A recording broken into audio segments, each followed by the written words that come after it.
toutes et à tous et bienvenue à ce webinaire organisé par Cap Métier sur le thème de l'usage de l'IA pour l'amélioration des pratiques pédagogiques dans un organisme de formation. Ce webinaire est enregistré. Vous aurez accès au replay d'ici quelques jours sur notre chaîne YouTube dans la playlist de Parcours Pro et vous pourrez télécharger le support de présentation qui va être diffusé cet après-midi sur la page que vous avez utilisée pour vous inscrire à ce webinaire. Très rapidement, je vous présente ou représente Cap Métier Nouvelle-Aquitaine. Donc, Cap Métier Nouvelle-Aquitaine a été créé en 2018 lors de la fusion des trois régions et donc est la réunification des trois Cariforef des régions Aquitaine, Poitou-Charentes et Limousin. Trois grandes missions pour Cap Métier: fournir des informations aux professionnels et au grand public sur la formation, l'emploi, l'orientation et les métiers, outiller, professionnaliser les acteurs avec un parcours de professionnalisation, des webinaires comme cet après-midi, des ateliers, tout un tas de choses que l'on peut organiser et animer sur nos différents lieux.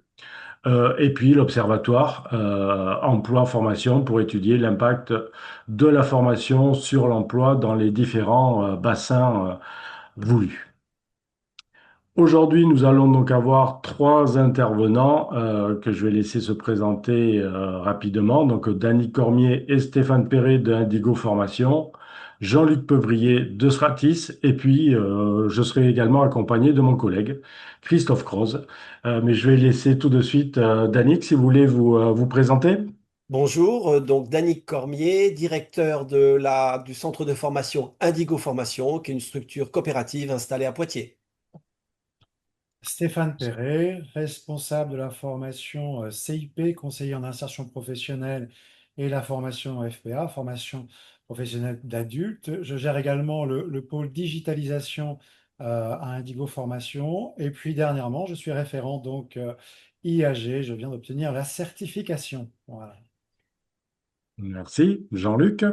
Bonjour à toutes et à tous, donc Jean-Luc Peuvrier, je dirige moi donc le cabinet Stratis, qui est un cabinet de conseil et de formation créé il y a bientôt 25 ans, et nous sommes spécialisés dans la transformation, l'accompagnement et la transformation digitale des organismes de formation. Merci. Christophe. Bonjour, Christophe Rose de Cap Métier. Je pourrais faire remonter vos questions, vos remarques dans le chat, donc n'hésitez pas à intervenir. Merci. Donc nous allons rentrer tout de suite dans le vif du sujet qui nous intéresse donc aujourd'hui, avec Jean-Luc qui va nous présenter pour commencer quelques données de contextualisation et puis les travaux d'ENOA et les différents livrables et livres blancs qui sont disponibles et en téléchargement. Jean-Luc? Oui, alors, parce que outre effectivement être le directeur de Stratis, je suis depuis une bonne quinzaine d'années membre de l'association ENOA, qui est les innovateurs en formation. ENOA, c'est ancienne, pour certains, vous avez peut-être connu l'association qui s'appelait le FOD, le Forum des acteurs de la formation digitale. ENOA, c'est le nouveau nom de cette association. J'en suis depuis quelques années le président du comité d'experts. Et donc, je vous présenterai quelques travaux qui sont menés par ENOA. Mais avant de venir sur ces travaux, on a nous-mêmes, il y a 2 ans, eu le sentiment, enfin, le besoin, on va dire, de savoir quels étaient les usages, les pratiques dans les établissements de formation, côté formateur et côté apprenant. Donc, je ne vais pas vous détailler, il y a beaucoup de choses dans les 2 enquêtes dont je vais vous parler. Vous les retrouverez, vous aurez le lien effectivement dans la diapo, et quand vous recevrez effectivement le diaporama de la part de l'équipe de Cap Métier, vous pourrez aller visualiser, feuilleter tous les résultats. Donc la première, elles sont à un an d'intervalle. En novembre 2024, on avait déjà un nombre significatif de formateurs et d'apprenants qui avaient répondu, majoritairement dans l'apprentissage. Donc vous verrez, les deux études sont assez comparables pour ces deux populations-là, puisqu'en fait, on a questionné que des CFA pour l'enquête suivante, dont je vous parlerai juste après, en 2025.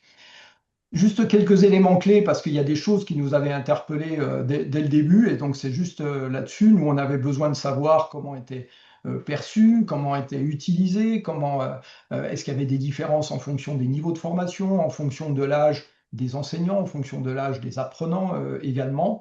Et donc, c'est aussi intéressant de voir qu'il y a une évolution, vous vous en doutez bien évidemment, dans ces pratiques.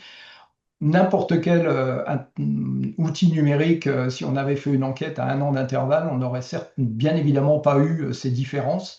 Je vous apprends rien en vous disant qu'on est sur une échelle d'appropriation et une échelle de développement des usages qui est exponentielle, je ne sais pas, mais dans tous les cas très très rapide par rapport à toutes les évolutions technologiques et particulièrement les évolutions, les innovations en matière de formation, enfin de technologie pour la formation. Deux points sur cette diapo, c'est que déjà, vous voyez qu'on n'a pas tellement de différence entre des formateurs d'enseignement général et d'enseignement professionnel. Alors, il y a des petites différences à la marge, hein. Il y en a un petit peu plus en enseignement professionnel qui utilisent que d'autres qui n'utilisent pas, mais on n'est pas sur des ruptures, on n'est pas sur des dichotomies très, très importantes. C'est la même chose pour l'âge, qu'on ait effectivement quelles que soient effectivement les catégories d'âge, finalement on s'aperçoit qu'il y a à peu près autant de formateurs, enseignants qui utilisent que de leurs collègues qui n'utilisent pas. Et puis j'ai gardé et j'ai entouré en rouge parce que pour nous c'était quand même un des éléments les plus importants, les plus intéressants, c'est que en fait quelle était avant tout la motivation, quelle était l'opportunité d'utiliser l'IA? C'était avant tout en 2024 pour gagner du temps. Et je peux vous dire que ça n'a pas tellement évolué là-dessus. Donc, gagner du temps dans la conception et dans la production pardon, des supports, c'était l'objectif. Et puis, ce qui pouvait sembler surprenant déjà en 2024, vous l'avez, alors je vois que c'est un petit peu tronqué, je m'en excuse, mais vous avez effectivement le niveau d'inquiétude. Alors bien sûr, c'est très faussé quand on pose une question comme ça, parce que ne répondent déjà à l'enquête que ceux qui sont plutôt sensibilisés à l'IA. Mais donc, dans ceux qui ont répondu, qui étaient quand même sensibilisés à l'IA, bien que certains n'étaient pas utilisateurs, ils étaient relativement peu inquiets, effectivement, quant aux usages, quant aux usages de l'IA. Donc, oui, il y a quand même des choses un petit peu qui nous interpellaient déjà en 2024. Alors, si on continue et diapo suivante, qu'on regarde du côté des apprenants, cette fois, pour prendre que quelques éléments, ce que l'on ressentait déjà, c'est sur la principale utilisation. Cette principale utilisation, elle est sur là où vous avez la petite flèche verte, c'est faire des recherches.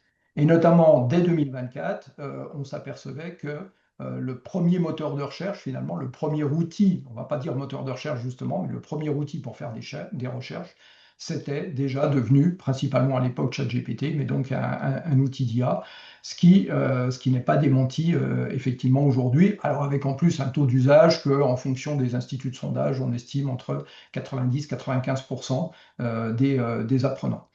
Et sur le camembert de droite, lui, il nous montre que, par contre, l'usage de l'IA n'est en général jamais prescrit. C'était 63% qui disaient que l'usage de l'IA n'était jamais prescrit par leurs enseignants. Pour quelques-uns, 19% dans le cadre d'une activité, et quelquefois de façon informelle. De façon informelle, ça veut dire, bon, ma foi, j'ai rien prévu. Si vous voulez utiliser l'IA, vous pouvez le faire. C'était un petit peu le sens. Alors, si on passe à la diapo suivante, on passe à l'étude qu'on a menée en 2025. Et là, fait nouveau, on a intégré les directeurs, et notamment c'est une étude qu'on a menée pour la FNADIR, la Fédération nationale des directeurs de CFA, dans le cadre de leur 40e, du congrès de leur 40e anniversaire l'an passé. Et avec donc des directeurs, des formateurs et des apprentis, d'ailleurs une cohorte d'apprentis, plus de 1800 qui ont répondu, qui nous ont donné une vision assez intéressante qu'on a résumée dans cette diapo qui suit. Et d'ailleurs, pour ceux qui ont l'œil aguerri, vous aurez repéré que la diapo, là en l'occurrence elle-même, a été réalisée par l'IA. C'est assez puissant, bien évidemment, pour mettre en forme des données d'enquête. On est vraiment dans une transformation, c'est le numérique et l'IA qui véritablement transforment déjà le quotidien. C'est encore plus vrai pour les apprentis, donc ils sont à 60% qui considèrent qu'ils apprennent différemment. Les formateurs, presque aussi nombreux, qui considèrent également qu'ils ont vu changé leur manière de former, c'est-à-dire qu'ils ne forment plus exactement de la même manière. Et puis des directeurs qui, dans une proportion un petit peu moindre, constatent également un impact soit modéré, soit très fort sur l'organisation cette fois. Et l'organisation, bien évidemment, ça englobe également on va dire la partie pédagogique du métier de l'organisme de formation. Mais on est vraiment dans une réalité présente. On n'est pas dans des projections, on n'est pas dans des supputations d'usage. C'est vraiment du retour de terrain sur ces niveaux d'utilisation. Alors, tout petit zoom avec la dernière diapo sur cette question des enquêtes, c'est effectivement le regard des apprentis. Ben, l'IA, c'est devenu effectivement leur compagnon permanent pédagogique. Alors, ce qu'ils ont appelé pour certains le compagnon pédagogique personnel. Voilà, ça les aide à mieux comprendre, il leur permet d'obtenir des explications, ça leur permet de mieux réviser pour un certain nombre d'entre eux, et aussi de mieux produire quand ils ont bien évidemment des choses à produire. Donc on a plutôt tendance généralement dans le discours ambiant à se focaliser sur le mieux produire, jusqu'à dire bah, l'IA produit et l'élève rien du tout.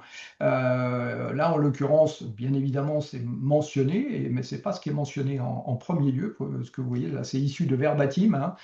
Ça a été mentionné 60 fois, alors que l'aide à la révision et l'aide à la compréhension ont été mentionnés de manière plus importante.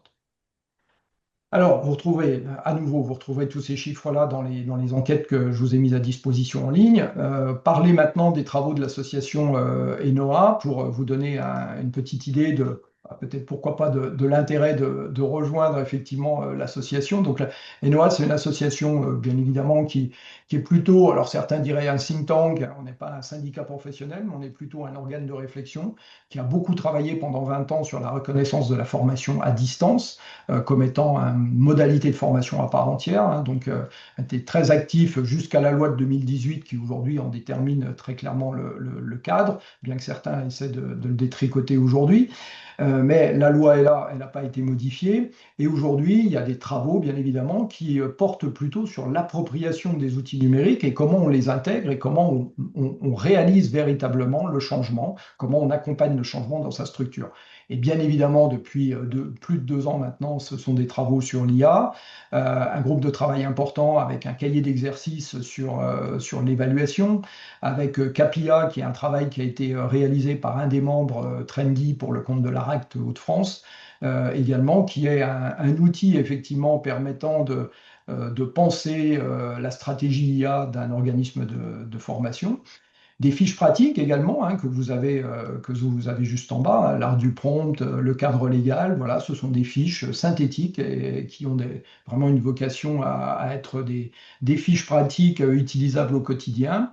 Et puis aussi, bien évidemment, des animations, des webinaires comme aujourd'hui, et une journée professionnelle qui a eu lieu donc il y a 2 semaines là, à Paris, où nous avions à la fois des tables rondes et des retours d'expérience, puisqu'il y avait 6 ateliers avec des retours d'expérience d'organismes de formation qui sont venus expliquer comment eux, ils avaient mis en œuvre.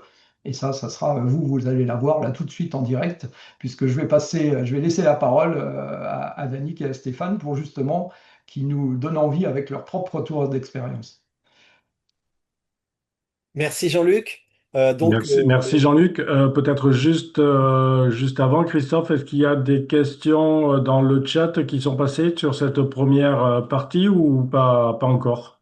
Alors, pas de questions pour le moment, mais n'hésitez pas donc, en tout cas, à utiliser le chat pour des questions et des remarques. Donc, après la présentation de Danick et Stéphane, vous allez voir.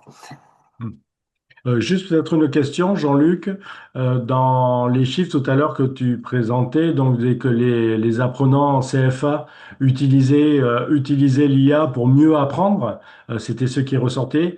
Est-ce que c'est quelque chose qui a été constaté sur différents niveaux de formation? Est-ce qu'on est plutôt sur des niveaux bac plus 3, plus 4, plus 5 ou sur des petits niveaux? Est-ce que c'est équivalent quel que soit le niveau de formation? Alors, les 2 enquêtes n'étant pas exactement les mêmes, on n'a pas forcément des éléments de comparaison là-dessus, je dirais, sur l'évolution. Ce qui était important, c'est en 2024, on avait plutôt une tendance d'utilisation, on avait surtout différencié les utilisations à titre personnelles, les utilisations d'entreprise et les utilisations en formation. C'est les utilisations à titre personnel qui étaient les plus importantes de manière uniforme, quel que soit l'âge et quels que soient les niveaux. Là, par contre, ça répond à ta question.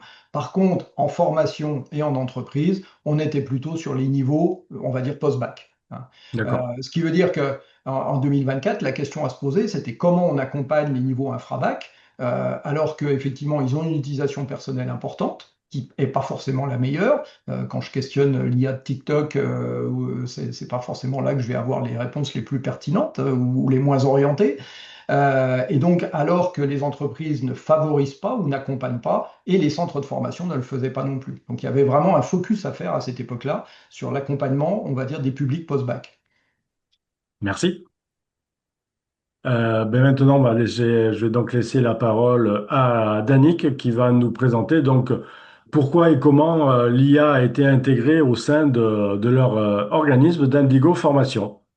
Ben, Danick, merci c'est à Jean, vous. merci Jean-Luc pour tes explications.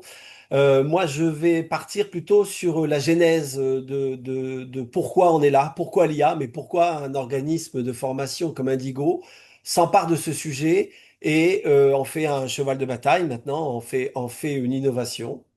Il faut savoir qu'Indigo existe depuis 1988.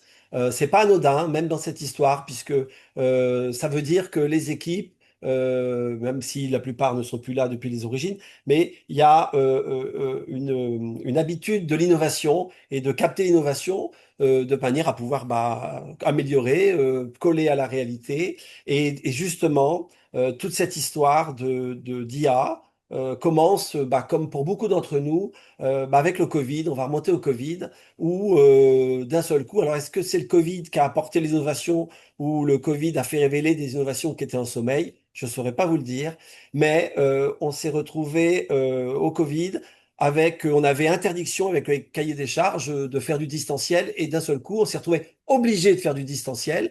On est passé de l'interdiction à l'obligation et dans des conditions parfois un petit peu chaotiques, voire anarchiques où, je ne sais pas si vous vous souvenez, pour ceux qui ont connu cette époque, où on a répertorié les outils de distanciel et où on a fait, sans savoir comment, des visios de 7 heures, comme d'habitude, en coupant toutes les demi-heures parce que les outils étaient pas, on utilisait des outils gratuits au début. Et très rapidement, quand on est sorti, on s'est rendu compte que ça avait apporté un changement fondamental. Il y avait un constat. Il fallait moderniser notre offre de formation. Il fallait absolument, il y avait un besoin de moderniser les méthodes pédagogiques et l'offre de formation. La demande des apprenants n'était plus la même. Il y avait un besoin de coller au nouveau mode de consommation de la formation, et je pèse mes mots, consommer la formation. C'était un petit peu ce qui nous remontait. Et puis, la région de l'Aquitaine, qui avait aussi certainement perçu ce besoin de moderniser l'offre, est venue avec l'offre ATOF, qui consistait à faire un diagnostic et ensuite digitaliser. Alors, c'est le mot digitaliser et surtout moderniser l'offre de formation. Alors, on s'est saisi de cette offre, on s'est saisi de cette opportunité. On s'est fait aider, encadré par une MOA, Christine Citeau de la société Escale créative. Escale Créative, et on s'est rendu compte que il y avait absolument AMOA, bon, assistance à maîtrise d'ouvrage, voilà. On travaillait à l'ancienne, hein, avec des PowerPoint et des PDF, et puis il s'agissait de moderniser tout ça. Et il y avait une demande des personnes qui avaient goûté au distanciel avec un mot d'ordre qu'on peut qualifier du apprendre quand je veux, où je veux. Et il s'est avéré qu'on est rentré dans cette logique-là, de moderniser notre offre de formation, améliorer l'expérience véritablement, pédagogiquement, avec une plus grande ludification, une gamification, des outils interactifs. Et puis, le projet ATOF de la région nous le permettait. En plus, c'est une période où sont arrivés en masse, hein, ça a commencé un petit peu avant avec Datadoc, mais tous les systèmes de qualité où on nous a dit, c'est bien de faire bien, mais maintenant, il faut tracer, faut prouver, faut démontrer. Et les outils digitaux ben, c'est formidable. Ça permet évidemment de tracer tout ce qu'on fait. Et donc, on rentrait dans cette logique qui a amené Calliope. Et tout ça nous a amené sur une logique où il a fallu euh, choisir, enfin on va voir après, pardon, choisir des plateformes, mais on verra ça, je pense, sur l'étape d'après. Et en plus, on a vu se dessiner un nouveau modèle économique. En tout cas, on a senti, et nos interlocuteurs nous l'ont bien fait comprendre, que le modèle économique sur lequel nous vivions, hein, répondre au marché public et puis pas trop se poser de questions, tout ça allait continuer éternellement. Eh bien non, il y a un nouveau modèle économique à inventer avec de nouveaux outils, avec de nouveaux coûts, mais de nouvelles recettes. Dans ce cas-là, ça s'appelle un investissement. Et il fallait s'engager dedans sans trop savoir où on allait. Mais en tout cas, c'était une évolution qui semblait être totalement irréversible. Et puis l'avenir et ce qui se passe maintenant a montré que c'était le cas et qu'il fallait absolument préparer l'avenir et préparer un nouveau modèle économique. On peut peut-être passer à l'étape d'après. Voilà, voilà. On a mis trois éléments avec l'acculturation, la mise en œuvre et l'intégration de l'IA. L'acculturation, bah, ça s'est fait tout bêtement avec un glossaire. C'est aussi simple que ça. On s'est retrouvé avec une novlangue, puisqu'il y avait un nouveau concept, de nouvelles idées, oui, de nouveaux concepts et des mots, comme toujours, hein, il y a toujours un vocabulaire pour qualifier les. C'est d'ailleurs à ça qu'on reconnaît très souvent les concepts novateurs. Il y a un nouveau vocabulaire avec, où on a entendu parler de blended learning, de multimodalité, d'hybridation. Et derrière, il y avait des actes, il y avait des manières, il y avait des techniques. Donc on a commencé tout simplement par digérer un glossaire. Et puis on a compris qu'il fallait choisir une plateforme. Donc on l'a benchmarké, encore une fois, et vous allez voir avec l'IA, quand Stéphane vous en parlera, il y a aussi de nouveaux mots qui définissent de nouveaux concepts. Donc on s'est rendu en veille, voir d'autres centres de formation qui étaient un peu plus avancés que nous.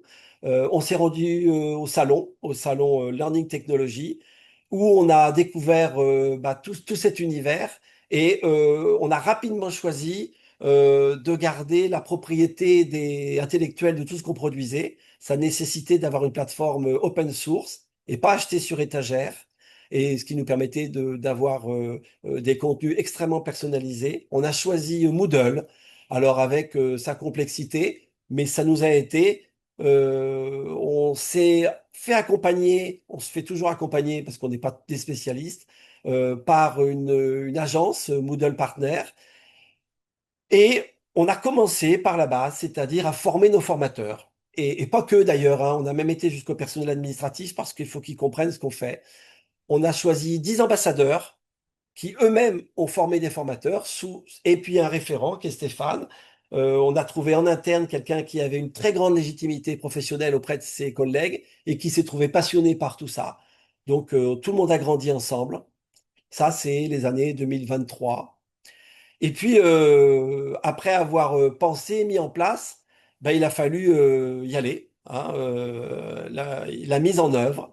On a ingénierisé ou réingénierisé l'ensemble, ou pratiquement l'ensemble, puisque je crois qu'on a 300, un peu plus de 300 modules, n'est-ce pas, Stéphane, Ouais. actuellement sur Moodle, mais en même temps, qui ne servent pas qu'en distanciel, hein, bien évidemment, les formateurs s'en servent au quotidien dans leur salle de formation. On a ingénierisé nos contenus. Alors au début, c'était pareil, c'était un peu comique. On mettait nos PDF sur la plateforme, évidemment, ça donnait rien. Et puis très rapidement, on a conçu des contenus qui étaient spécialisés pour être diffusés. On les a implémentés. Et c'est là où vous allez voir que l'IA, Stéphane va vous expliquer ça. Et ouais, maintenant on peut dire indispensable, parce que sinon on s'en sortirait pas. C'est des centaines d'heures de travail pour implémenter des données et les diffuser. Alors à mon niveau, les diffuser, c'est bien sûr en interne, que les formateurs les utilisent, mais ça, sans problème, ils s'en sont vite accaparés. Mais les diffuser à l'extérieur, autant dire les monétiser et penser modèle économique, hein. Moi, je suis directeur, je suis responsable de la pérennité de la gestion.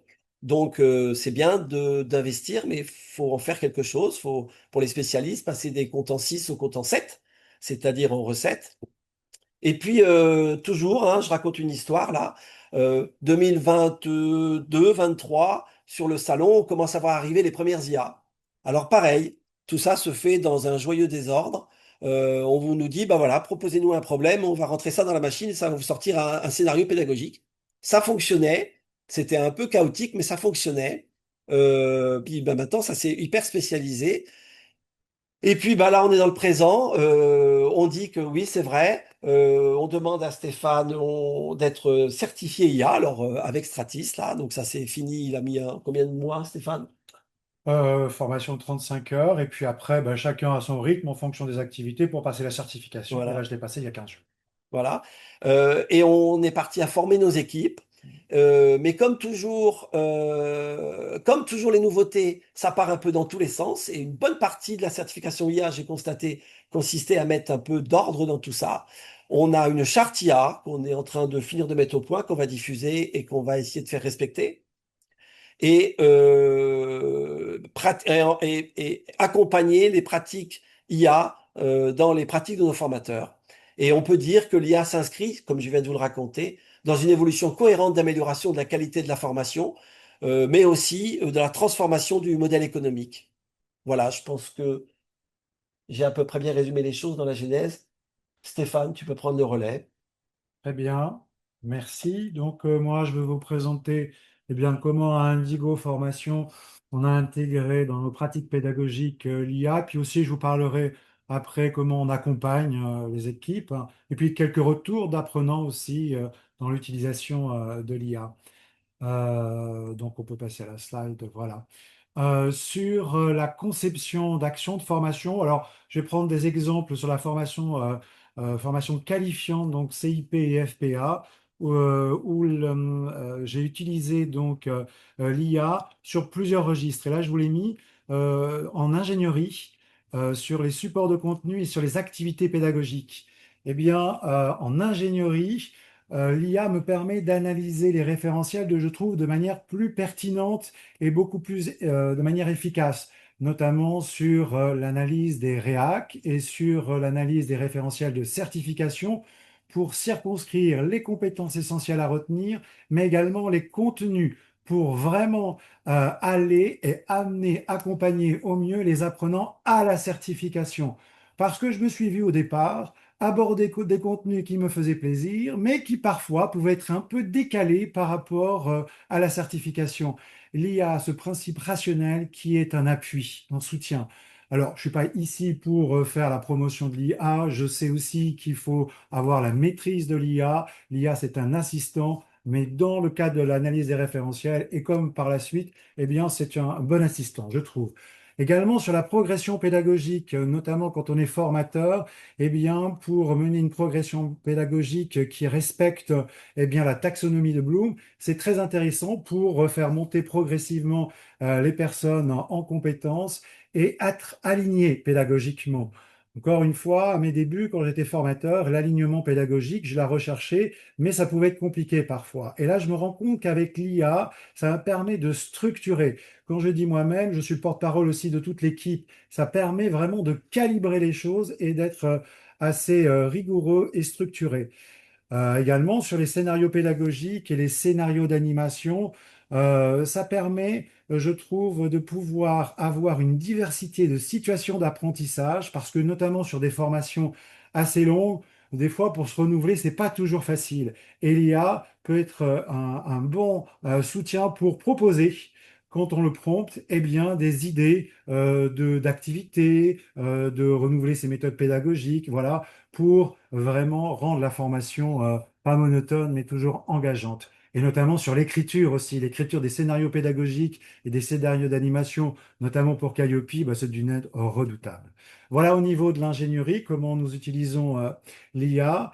Et puis quand on arrive sur les supports de contenu, alors il m'est arrivé aussi, hein, quand il y a eu la digitalisation à faire, notamment quand on est passé sur de la formation full distancielle, d'utiliser l'IA pour rechercher du contenu. Et là, j'utilise par exemple Perplexity, qui est pas mal, je trouve, pour la fiabilité des contenus, avec vérification, bien sûr. Et j'étais assez surpris au tout départ entre les diaporamas, les recherches que j'avais fait et ce que me sortait Perplexity. C'était assez cohérent et assez fiable. C'est la diversité, tout simplement la diversité des supports que l'IA peut faire. Et notamment, on évoquait tout à l'heure sur le côté design, sur les diaporamas. Alors, Gamma, vous connaissez certainement, Prezi. Maintenant, j'ai vu que Geniali offrait aussi un assistant IA pour concevoir de manière interactive des diaporamas. Là, j'utilise aussi avec Gemini Nano Banana, qui a un design dans les diaporamas qui à chaque fois me stupéfait. On a des retours à chaque fois des apprenants qui, il y a un effet waouh. Il faut savoir que le design c'est ce qui est engageant aussi pour un apprenant. Et à l'heure actuelle, designer la formation, c'est aussi très important. Donc là, l'IA peut le faire. Sinon, c'est des heures incroyables pour créer un diaporama. Quand je vois ce que je faisais au départ et ce que je peux produire, quand je dis je peux produire avec l'aide de l'IA, eh bien, c'est quand même incroyable. Les infographies aussi, des supports d'infographie qui permettent pour des apprenants qui ont une vision un peu globale, eh bien, d'avoir un ensemble d'informations présent sur un seul document. Et là, ChatGPT se débrouille très bien. Alors, je parle que de ma pratique, hein, voilà, j'utilise ChatGPT, mais aussi Gemini fait des infographies assez intéressantes. Les cartes mentales qu'on peut produire comme ça pour aider les apprenants à mieux mémoriser. Et en 2, 3 minutes, une carte mentale peut être produite. Ici, on utilise aussi, nous on a pris des abonnements sur des agents IA aussi qui sont capables de faire plusieurs choses pour, entre guillemets, industrialiser la formation. Quand on a beaucoup de contenu à implémenter, c'est une aide précieuse. On y viendra tout à l'heure quand on parlera des activités H5P. Sur les capsules pédagogiques, là, qui est le cœur quand même pour le métier de formateur, le cœur de la création, eh bien avec des IA comme sur Google, avec Notebook LM par exemple, là dernièrement, je me suis rendu compte qu'on pouvait produire assez facilement, à partir d'un diaporama, d'un texte, d'un PDF, des capsules pédagogiques qui sont d'une qualité vraiment d'entrée de jeu, avec une synchronisation de la voix off et des diapos, un ton très engageant, vraiment, je trouve, de qualité. Et puis les podcasts aussi, les podcasts, certains pour les auditifs, ils adorent pouvoir écouter tout ça. Et puis encore une fois, comme disait Danick, le jour, la nuit, il y a certains qui bossent en distanciel plutôt la nuit, et bien voilà, 24 heures sur 24. Des contenus accessibles, une plateforme plus une IA, ça tourne plutôt bien par expérience. Et puis sur les activités pédagogiques beaucoup plus engageantes, hein. Même des quiz, je me rappelle avoir fait des quiz tout seul de mon côté. On y arrive, c'est clair, mais il faut du temps. Là, on peut réaliser avec les IA des banques de contenu de quiz de manière ensuite, en plus, très progressive, en commençant par des questions un peu plus faciles pour finir sur la 10e ou 15e question avec des questions beaucoup plus ardues, en mélangeant des questions vrai-faux, des questions par appariement aussi, des choix multiples et des études de cas aussi. Pareil, on peut faire varier le niveau hein, quand on prompte bien le niveau d'apprentissage, de questionnement qui est assez redoutable. Au niveau des études de cas, là, je me suis vu, j'ai quelques formateurs là qui sont apprentis à l'heure actuelle, mais qui sont d'un très bon niveau avec du bac+5. Produire des études de cas d'un niveau basique, ça leur convient pas, je me suis rendu compte, et là, je suis capable, avec l'IA, en promptant bien, de produire des études de cas d'un niveau expert, et tout seul, il m'aurait fallu un temps fou pour produire ça. Voilà, les activités aussi, les exercices d'application avec H5P. Je ne sais pas si vous connaissez H5P, qui est une plateforme un peu comme Learning App, qui est capable de produire des activités d'évaluation où l'apprenant est beaucoup plus acteur dans son parcours de formation et pour tester ses connaissances. Et là, alors avec Manus, qui est un agent IA, on peut tout à fait créer carrément des activités H5P, il y en a une trentaine, et qui permettent d'avoir rapidement le fichier H5P qu'on peut ensuite implémenter sur Moodle. J'ai envie de dire formidable. Et notamment les serious games. J'ai commencé à faire quelques escape games, moi, au tout début avec Geniali, qui propose des formats qui sont sympas pour créer un Geniali escape game, mais il m'a fallu 15 jours. Là, à l'heure actuelle, avec Claude, qui est pas mal en codage, eh bien, Claude permet, alors que je code pas du tout, hein, Claude permet simplement, en le promptant bien, de proposer des serious games et des escape games. J'ai notamment une stagiaire formatrice là qui s'est passionnée par ça et qui est capable de faire des choses. Voilà. Ah oui. Il y a que notre imagination, il n'y a que notre conscience finalement qui est limitée, mais on peut aller très très très loin. Voilà. Ce qui prenait, c'est ce que j'ai mis 3 jours, peut aujourd'hui se faire en une journée, voire moins. Si on prompte bien et si on permet aussi à certains agents de garder leurs compétences en mémoire dans les skill collectors, je ne sais pas si vous connaissez ça, mais on peut avoir une rapidité, une efficacité toujours en vérifiant ce qui est produit, ne pas trop faire confiance, parce que le risque, c'est de faire confiance à un moment donné quand ça fonctionne très bien. Voilà. Voilà, tu verras après hein, Oui, il y a des sur la questions, j'ai vu aussi. On peut passer à la prochaine slide. Et puis alors là, au niveau de l'individualisation des parcours, je me rappelle être intervenu dans le dispositif Safran à la région Poitou-Charentes à l'époque pour individualiser, comment individualiser les parcours de formation. On était un peu embêté parce que si on n'a pas une banque de ressources suffisamment importante, rien que pour différencier les contenus, c'est compliqué. Alors pour adapter et individualiser, eh bien on était un peu embêté. Là, avec une plateforme Elia, c'est tout à fait possible. On peut assez rapidement proposer des contenus faciles à lire, à comprendre, ou à un niveau intermédiaire, ou à un niveau d'approfondissement beaucoup plus important, avec des livres blancs, ou alors une quantité de 25 pages, avec des liens. L'IA peut produire ça. Et puis adapter au profil des apprenants, avec ce que je disais tout à l'heure, tout simplement de pouvoir adapter en fonction des canaux d'apprentissage. Eh bien, dès qu'on diversifie les supports, on va faciliter, eh bien, pour certains qui sont plus auditifs, les podcasts vont être beaucoup plus faciles. Alors, nous, on utilise Viant aussi qui propose des podcasts, mais NotebookLM propose des podcasts aussi très intéressants avec simplement un contenu qu'on transmet et ça se fait automatiquement. Des ressources ajustées aussi au profil parce que je me suis rendu compte qu'en fonction, eh bien, tout simplement des hobbies, par exemple, des personnes qui sont intéressées par la nature, j'en sais rien, par le sport, l'astronomie, avec l'IA, on peut tout simplement prompter et rendre beaucoup plus engageant le contenu d'apprentissage. Les exercices peuvent être beaucoup plus progressifs aussi et on peut challenger. Je me suis rendu compte par retour que simplement un quiz bien adapté au profil avec des participants peut vraiment les challenger et rendre encore plus motivant l'apprentissage. Voilà. Là, j'ai l'exemple d'une personne qui adore l'administratif. Eh bien, je lui propose des quiz, toujours en lien avec les objectifs, qui soient adaptés à son domaine d'activité. Du coup, des feedbacks beaucoup plus personnalisés et engageants. Ça, c'est ce que j'ai découvert en faisant et les retours aussi, les feedbacks des apprenants. Bien évidemment, du coup, la remédiation est beaucoup plus facile hein, dans l'instant T. Là, l'exemple que j'ai, c'est avec un formateur que je forme qui devait accompagner un apprenant sur des savoirs de base, sur les divisions, les fractions et ainsi de suite, et qui échouait régulièrement avec le foot. avec, ouais, carrément, qui échouait régulièrement dans ses apprentissages. Et là, en posant des questions, il s'est rendu compte qu'il adorait le foot, les espaces verts. Donc, en menant ça, en mettant ça dans l'IA, l'IA a réussi à lui produire des De exercices mètres carrés. de mètres carrés sur un terrain de foot, combien de poteaux je peux mettre, les multiplications, les divisions. Bref, ça a été beaucoup plus parlant pour lui, avec des retours, ouais, encore une fois, beaucoup plus engageants et motivants pour l'apprenant. Donc, je trouve que ça permet, voilà, j'allais dire enfin, ce que j'imaginais faire il y a quelques années, là, c'est tout à fait possible. Voilà. On peut passer à la suivante, je passe vite, hein, oui, il y aura des questions. Ensuite, on souhaite Là, on est dans les avancer projets, aussi, hein, dans les ouais, ça projets c'est notre avancés. projet, on souhaite rajouter des chatbots pédagogiques pour soutenir l'apprenant, parce que je me suis rendu compte aussi que les formateurs répètent régulièrement des choses, notamment sur l'épreuve de certification. Jean-Luc pourra peut-être témoigner, mais la certification IA, ben, souvent c'est les mêmes questions qui reviennent quand on est formateur. Oui, comment ça se passe concrètement? Alors on répète souvent. Le chatbot peut répondre tout de suite parce qu'il y a un facteur émotionnel qui est très présent, un peu d'angoisse, et peut répondre tout de suite posément aux réponses sur un déroulé d'épreuve ou sur des stratégies d'apprentissage aussi, en fonction de là où j'en suis, de mes succès, de mes échecs conseiller aussi sur la suite du parcours pour aller à l'essentiel. Certains veulent aller vite à l'essentiel.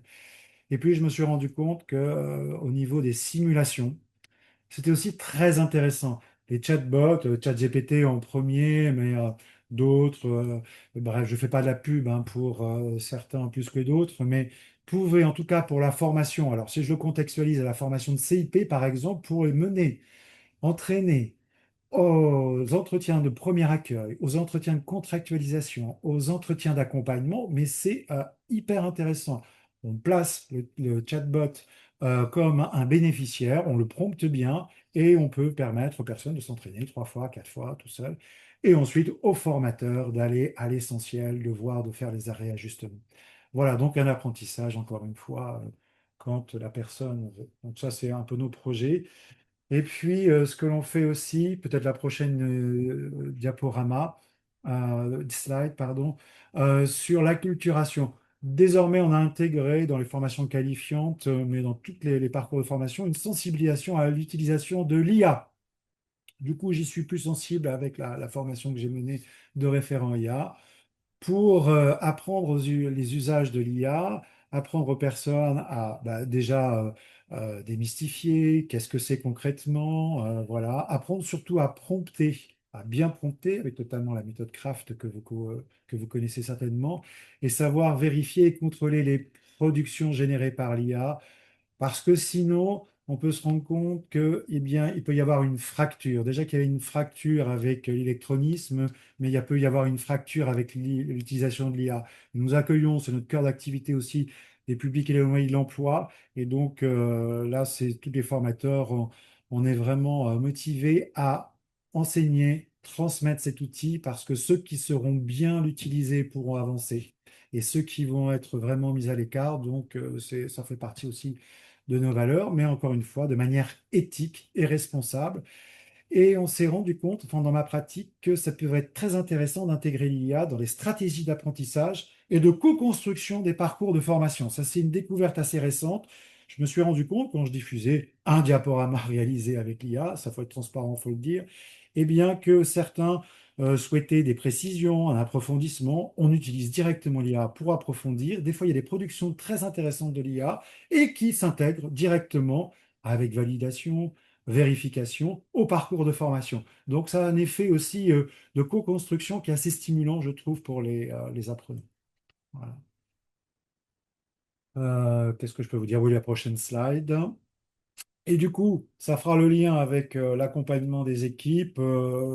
L'apprentissage s'est fait pour moi en 2023, notamment avec la digitalisation sur Moodle et aussi la formation en distanciel où là, quand on a 700 heures à digitaliser sur plateforme, si tu veux le faire tout seul sans aide de l'IA, il te faut au moins 3500 à 5000, parfois 5000 heures de travail pour pouvoir mettre du contenu intéressant et engageant.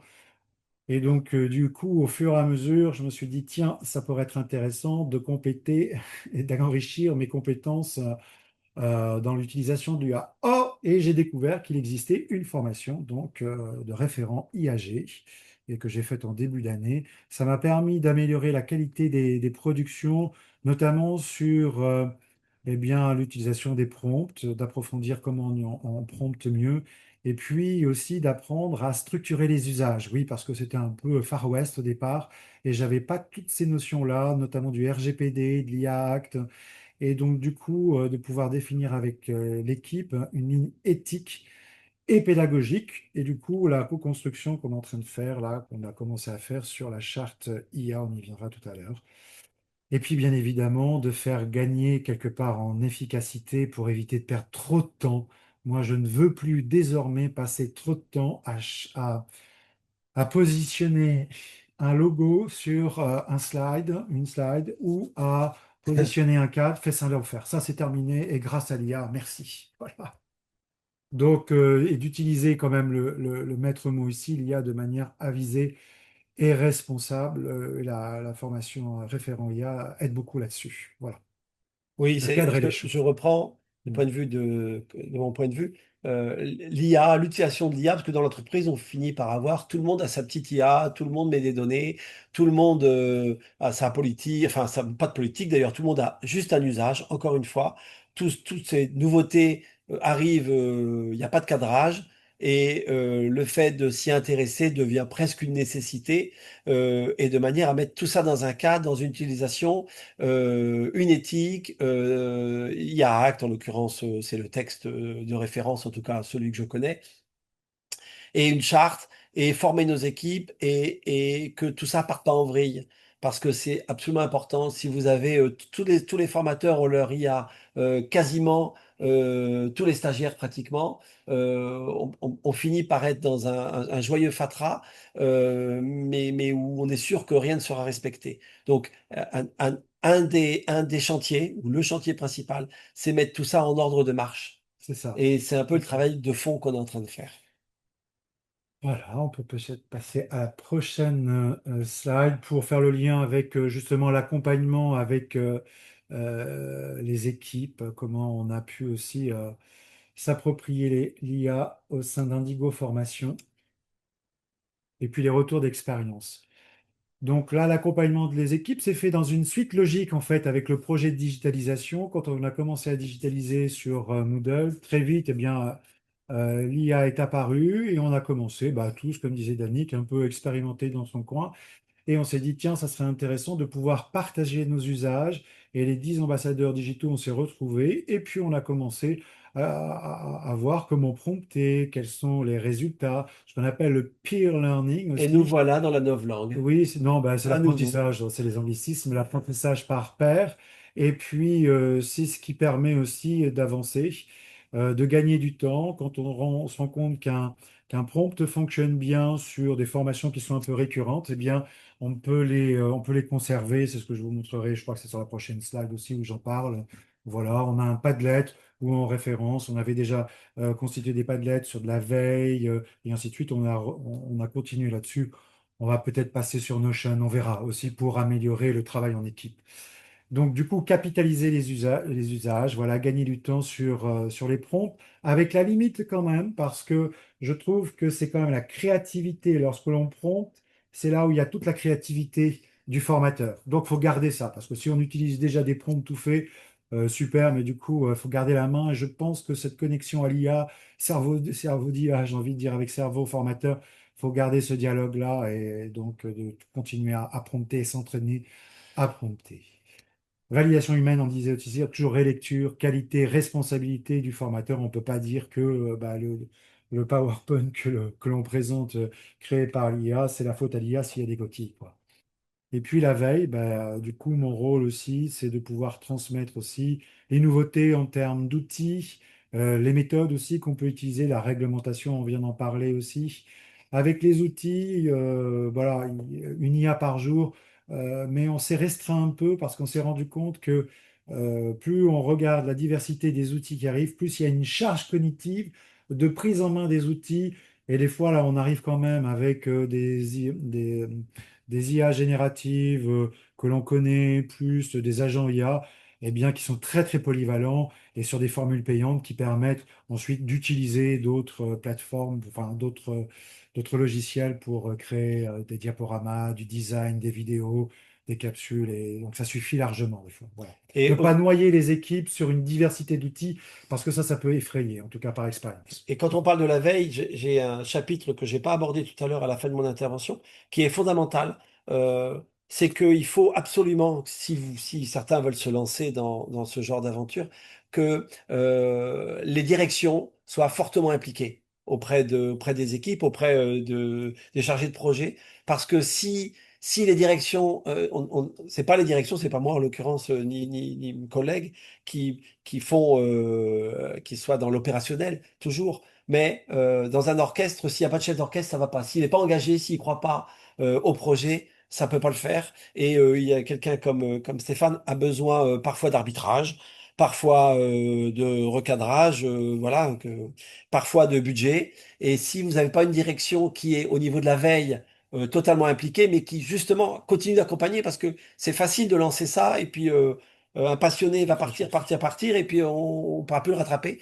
Il faut absolument des directions qui se restent constamment en veille et constamment impliquées pour pouvoir emmener les équipes et avoir une autorité de tutelle, j'allais dire. C'est très juste parce qu'on peut passer à la prochaine slide et on peut arriver aussi au coût que ça a. Et si on veut vraiment cadrer les choses, ça peut avoir un coût, donc on y reviendra tout à l'heure, mais voilà. Donc pour accompagner et faire monter en compétence aussi, il faut rassurer aussi les équipes parce que dans chaque équipe, ce qui est tout à fait normal, des fois il peut y avoir une réticence avec l'utilisation de l'IA, notamment pour certains formateurs qui disent, mais faites gaffe, plus vous allez utiliser l'IA, plus nous on va disparaître. Donc vraiment y aller tranquille, en se positionnement très clair aussi, en tout cas pour le référent IA. Jamais de la vie, une IA ne pourra remplacer un formateur. En présentiel, même en distanciel, je fais les deux et je le vois, l'expérience humaine et incarnée de terrain ne peut jamais être remplacée par une IA. C'est impossible. Impossible. Même avec un meilleur prompt, ça peut faire illusion, mais l'expérience de terrain, c'est ce que cherchent les gens. Et ce sera toujours la valeur ajoutée d'un être humain. Simplement, l'IA assiste et puis facilite, fait gagner encore une fois du temps. Donc un cadre clair et rassurant, la charte IA rassure. Je ne vais pas faire un cours sur toute la charte IA, mais la responsabilité, le fait que voilà, on soit transparent sur l'utilisation, le fait que voilà, faire attention aux hallucinations, faire attention. Bref, je passe. On a créé une charte IA qui s'est co-construite parce que si elle n'est pas co-construite, elle peut rester aussi comme un règlement intérieur, j'ai envie de dire, dans un coin, et puis ne pas vraiment être incarné dans les comportements des règles partagées, et puis voilà, vraiment la confiance. Moi, je suis pas là, je me suis pas positionné dorénavant comme un flic, mais juste pour accompagner, c'est ce que j'ai mis sur la troisième partie, là, l'accompagnement différencié. C'est-à-dire que je me suis rendu compte que pour certains collègues, il fallait plutôt envoyer simplement un tutoriel et puis un lien, ils savaient se débrouiller, ils avaient envie d'autonomie. Pour d'autres, c'était une démonstration en direct, faire avec eux. Et puis de rappeler aussi mon rôle IA, je suis là pour les soutenir et rappeler encore une fois l'éthique. Et surtout montrer des victoires rapides et visibles, parce que pour les formateurs qui sont un peu réticents, qui disent ouais, ça marche pas très bien, eh bien, vraiment cadrer les bons prompts, leur apprendre à prompter, et surtout passer sur Moodle quand les formateurs, notamment les nouveaux, connaissent pas Moodle. La prise en main de Moodle peut être un peu compliquée, et en plus, si on rajoute des activités un peu plus complexes comme H5P, ça peut être un peu long et fastidieux. Et là, je peux leur montrer comment faire rapidement des activités H5P, des vidéos interactives, des textes à trous, des glisser-déposer, rapidement avec des IA qui savent maîtriser ça aussi. Il faut savoir faire. Donc, mon rôle, c'est d'anticiper, de faire beaucoup en avant pour montrer ensuite par la suite. Voilà.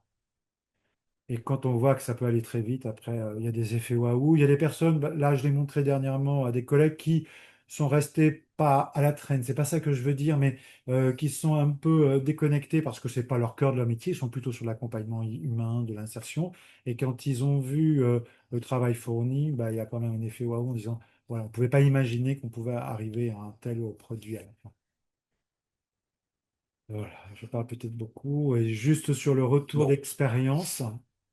Sur le retour d'expérience, eh bien, alors là, j'ai pas, Jean-Luc vous a parlé d'études. Là, c'est vraiment des retours empiriques sur les collègues que j'ai formés ici.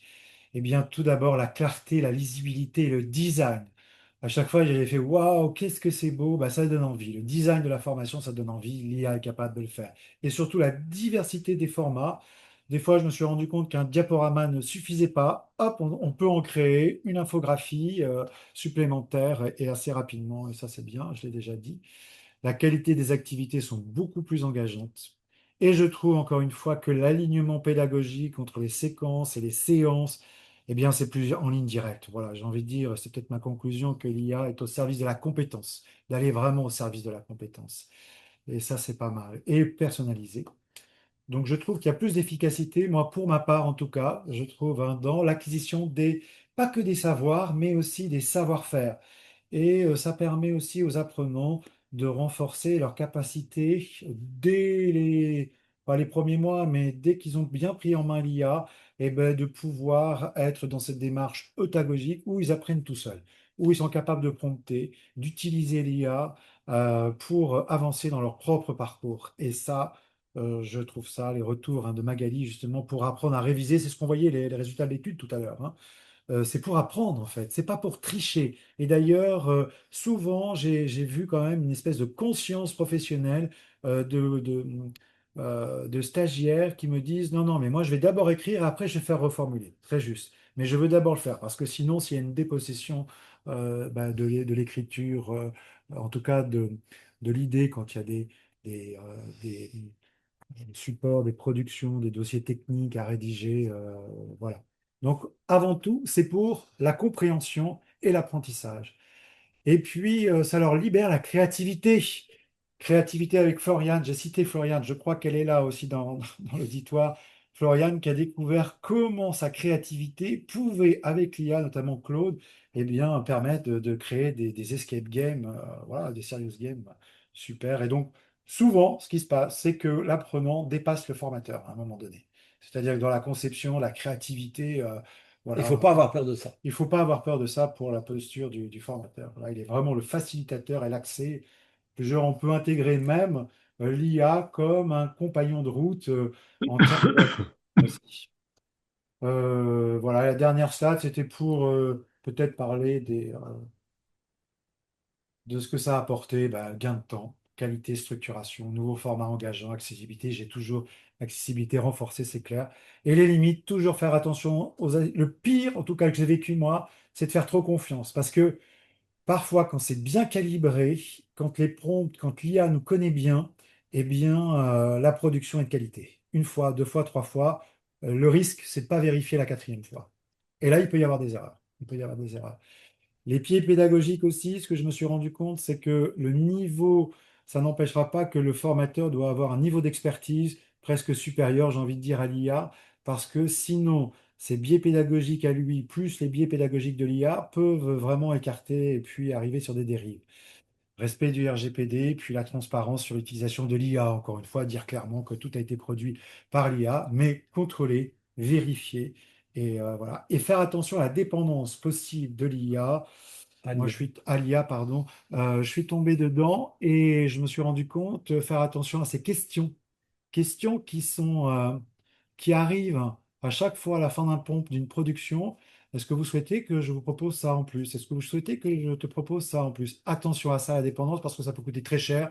Et est-ce qu'il y a vraiment une pertinence aussi d'avoir une multiplicité de formats, une multiplicité, de ne pas tomber dans une voilà, prolifération de contenu et ainsi de suite, et de faire l'inverse D'où finalement. l'intérêt pour les directions de valider ou non, hein. Est-ce que je peux rajouter de l'argent? Parfois non.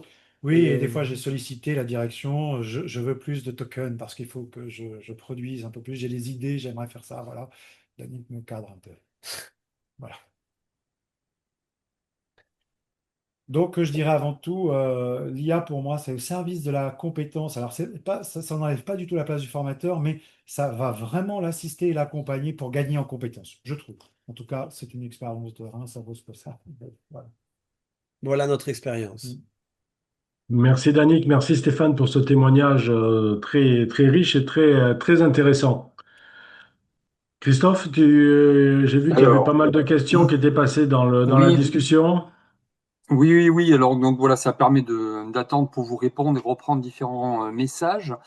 Une question technique notamment, parce que plusieurs fois, Stéphane, vous avez utilisé le nom d'H5P, pardon, Oui. sur les formations à distance et Moodle. Alors, juste pour expliquer en quelques mots, qu'est-ce que H5P, c'est peut-être H5P un et peu en quoi comme Learning l'IA Nest, c'est une plateforme en fait où le formateur va pouvoir créer une trentaine, peut-être cinquantaine d'exercices d'application, j'ai envie de dire, voilà, d'exercices digitaux, notamment le drag and drop, le glisser-déposer, qui est une activité qu'on peut faire sur H5P, qu'on peut faire aussi sur Learning App, et qui va permettre à un apprenant, par exemple, de vérifier ses connaissances. On peut avoir aussi des question tests sur H5P. Il y a, je ne sais plus, je les ai recensés, mais il y a peut-être une trentaine, quarantaine d'activités digitales qui sont très, très intéressantes et qui permettent véritablement à l'apprenant de voir s'il a compris, de voir s'il est capable d'analyser, bref, la taxonomie de Bloom, de monter très vite jusqu'à même des activités de création quand on arrive sur eh bien, des 360 où là, on va cliquer. Je me rappelle avoir fait ça pour du FLE à une époque où on avait proposé un apprentissage interactif, où on avait photographié un plateau technique, où il y avait une chambre justement et on avait positionné grâce à des activités H5P comme ça, eh bien, des points, des icônes, les gens cliquaient dessus et ils avaient le mot en français, la traduction, ce que ça signifiait. Voilà, c'est des activités digitales que l'on peut réaliser grâce à ces plateformes-là. Voilà, et qui sur Moodle sont pour la plupart du temps intégrées déjà. Sinon, vous tapez H5P, c'est pas gratuit, hein. À chaque fois, dès que vous voulez faire un travail sérieux, il y a des formules payantes. Alors, pour répondre à la question qui n'est pas posée, nous, la plupart de ces ajouts, la H5P, Vaillance, sont compris dans le forfait que nous payons à l'année. Maintenant, c'est un coût à l'année avec l'agence Moodle, Moodle partenaire. Partner qui nous héberge. J'allais dire que c'est un coût qui est pas neutre, mais raisonnable. Et effectivement, on ne prend pas à chaque fois, quoi. C'est un pack. On a un pack d'options. Et bon, c'est un coût régulier maintenant et qui est pas monstrueux. On a négocié ça au départ. Et je veille, par exemple, aux consommations. Après, pour toutes les autres. Mais néanmoins, bah, on essaie d'être malin, hein. Quand on a besoin, vraiment besoin, on prend juste la somme qu'il faut pour travailler un mois dessus et puis après on arrête. Enfin, Tout dépend de la production que vous voulez faire, c'est ça, c'est la quantité de on production que vous n'accumule voulez faire. pas les abonnements. Je veille véritablement à ça, C'est quoi. ça. Faut gérer les abonnements. Quand il y a besoin vraiment de productivité dans un temps un peu réduit, on peut monter les abonnements et ensuite les réduire. Voilà. Mais dès qu'on veut arriver sur des formules payantes, et j'en profite que Danick est là pour lui déjà maintenant. Non. Non, d'accord. Mais formule où si on veut un compte entreprise, voilà, parce qu'il faut arriver à mon avis à un compte entreprise Oui. pour que nos ambassadeurs digitaux puissent avoir recours à une IA qui est sécurisée entreprise. Alors, j'ai Voilà. vu une question tout à l'heure, les ambassadeurs digitaux, 10, alors on peut faire 6, 10. En ce moment, on est 25. Hein, entre 25 et 35, ça dépend avec un volant de CDD en fonction des marchés, etc. Mais entre 25 et 35 salariés, et on a décidé au départ 10 ambassadeurs digitaux. Mm. Alors peut-être que là, ce sera 6 ou 7, mais si j'ai vu passer la question, donc j'y réponds.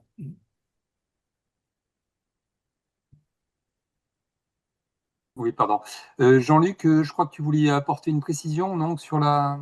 Ben, Stéphane et Dany qui ont apporté toutes les précisions, c'était sur justement l'accès soit payant, soit gratuit de H5P, et je crois qu'ils ont apporté toutes les réponses D'accord.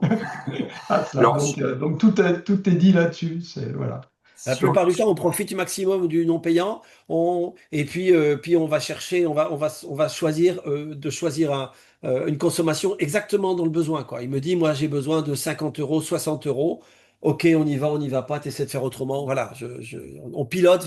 Il y a un vrai pilotage à faire avec. Ça, c'est tout à fait juste parce que si vous ouvrez à nos formateurs qui sont tous des pédagogues passionnés, si vous ouvrez en disant, il y a un truc là, vous pouvez chercher tout ce que vous voulez, alors là, ça va être infini, quoi. Et l'IA, ça faire consommer les gens, Oui, oui, hein. il y a un côté addict hein, qu'il faut faire attention, justement, de la sollicitation. L'IA nous sollicite tout le temps. Et voilà, Ah faut oui, faire c'est des attention à ça. formateurs, ils adorent faire des scénarios pédagogiques et des jeux et des quiz et ouais, mais c'est pas open bar, hein.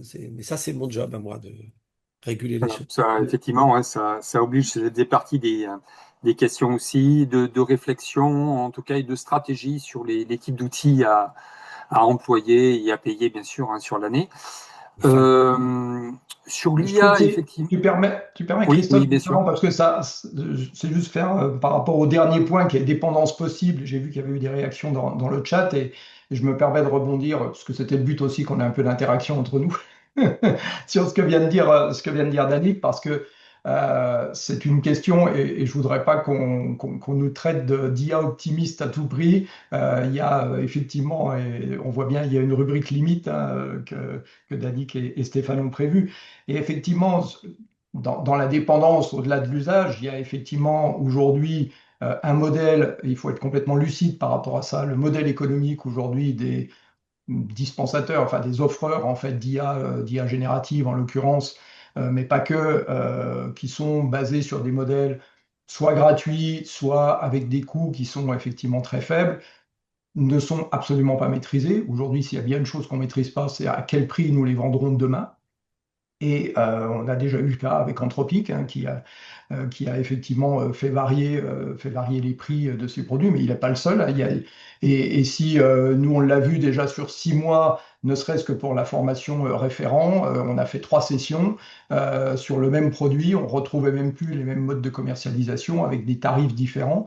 Donc on a même, même une incapacité à définir on va dire le prix de revient de la formation parce que les modèles payants, bien évidemment, qu'on met à disposition des stagiaires, on les détermine à un instant T, mais finalement, dans 3 mois ou dans 6 mois, on ne sait pas exactement combien euh, on nous les vendra. Et ce qui veut dire que tant qu'on est dans de l'expérimental, et là je ne parle pas pour Indigo Formation, justement, qui l'a déployé auprès de toutes les équipes, mais pour beaucoup qui sont encore dans des usages expérimentaux, se dire bah, je vais acheter une, deux, trois, quatre licences, on arrive vite à 150, 200 euros par personne par mois. Et donc se dire, mais demain, est-ce que je peux généraliser ça déjà à l'ensemble de mon personnel? Et si demain le prix est multiplié par 10, qu'est-ce que je fais? Alors que j'ai peut-être modifié toute mon organisation, tous mes processus, que j'aurais peut-être des difficultés à revenir en arrière. Vous avez forcément entendu parler, bien sûr, de l'événement il y a 10 jours avec Anthropic qui a été sommé par la présidence américaine de retirer ses modèles les plus performants. Si vous avez développé effectivement on va dire des processus d'organisation basés sur ces modèles-là, et qu'on vous les retire, bien évidemment, ça veut dire c'est comme si on vous enlève l'électricité pour faire marcher votre machine-outil, ça marche plus. Et puis si on vous multiplie le prix par 100, bah, c'est à peu près pareil, quoi. Soit vous continuez, soit vous savez pas. Donc oui, il faut être très clairvoyant en fait, hein. C'est simplement le discours par rapport à ça, hein. Faut pas être pessimiste justement, mais il faut être très clairvoyant et très attentif aussi, Et ce qu'on à sent, la fois au prix et aux évolutions et aux alternatives, en tout fait. à fait. Et ce qu'on sent venir, c'est qu'on va aller clairement vers des centres de données souveraines, européennes. Il va falloir y penser dans les choix On aussi. y est dans nos projets, Voilà. hein, ouais, avec D'aller vers RGPD, Mistral, respect, bref, etc. Oui, voilà, oui. qui est en train de monter aussi en gamme et qui était jusqu'à présent en effet, mais je pense que c'est quelque chose, il faut vraiment y penser. Voilà. Avec des contraintes dans les appels d'offres. Pour vous et pour d'autres, j'imagine, qui nous écoutent là cet après-midi, qui Voilà. répondent à des appels d'offres. On l'a connu, bah, on le connaît tous sur le RGPD, hein. On a tous aujourd'hui des clauses RGPD quand on répond à des appels d'offres. Bah, demain, on aura des choses et encore peut-être plus exigeantes en termes effectivement de localisation des données et des outils. Ouais. Oui, et au départ, ça a quand même été Atof qui nous a aidé à se lancer là-dedans. Alors, on a nous-mêmes investi, hein, on a besoin d'acheter du matériel, on est allé à la banque, j'ai pris mes responsabilités et faire un emprunt. Puis la gestion du quotidien, c'est quelques coûts, mais d'où penser tout ça en termes de modèle économique. C'est-à-dire, toujours, qu'est-ce que ça va pouvoir rapporter? En comptabilité, qu'est-ce qu'on va mettre dans les comptes de classe 7? Et je vois, alors évidemment, on en est encore au phénomène d'investissement, hein, mais on commence à monétiser tout ce qu'on a fait. Au début, c'était des projets, c'était. Et puis en plus, je considère, c'est pour ça que volontairement j'ai dit que l'IA nous s'est imposé, nous est tombé dessus. On n'a pas vraiment le choix, quoi. Je veux dire, c'est aussi simple que passer de la charroi à cheval et à la voiture, quoi. Je veux dire, la question ne se pose pas. Alors, est-ce qu'il faut y aller sans compter ses sous? Absolument pas. Est-ce qu'il faut y aller sans mettre un peu d'ordre et d'éthique là-dedans? Absolument pas. Mais on ne peut pas penser, enfin nous en tout cas, là où on en est, on ne pense pas l'avenir et surtout dans ces périodes qui sont quand même très compliquées économiquement. Si on n'a pas de projet à présenter aux équipes, si on n'a pas de projet ben, à nous-mêmes, quoi. Je veux dire, on peut que regarder notre monde économique s'écrouler et puis rien à voir, c'est pas possible. Donc c'est une question de responsabilité d'entreprise là. Une autre remarque aussi sur enfin les inconvénients, du moins de préoccupation aussi, hein, sur l'IA, c'est quelqu'un a fait une remarque sur l'IA et les RSE. Et par rapport à nos organismes aussi, hein, en termes de préoccupation, par rapport, ben, on voit bien que surtout en ce moment au niveau du climat, c'est l'actualité. Donc, en tant que responsable de formation, Danick, justement, par rapport aux préoccupations de RSE ou autres par rapport à l'IA, voilà, qu'est-ce que vous en pensez? Peut-être aussi Jean-Luc pourra peut-être compléter, hein, mais ces préoccupations.